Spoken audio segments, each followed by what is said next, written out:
kami po ay nagpapasalamat sa inyong pagbigay pansin sa aming hinanaing at sa aming layunin sa araw na ito. And I believe that this is a move that did not happen overnight, but rather based on observations as well as the problems that has kept on piling up and is a recurring problem. That's why we really need to address the problem that we have with the leadership currently at the National Commission for Senior Citizens.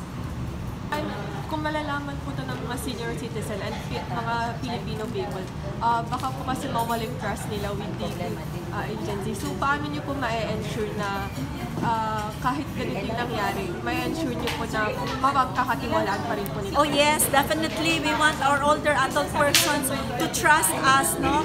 Kaming mga commissioners na naiiwan sa NCSC. We will do everything we can to be able to provide and help in the provision of their benefits. As a matter of fact, kilala po nila yan ako paano ako magtrabaho even during the pandemic, no?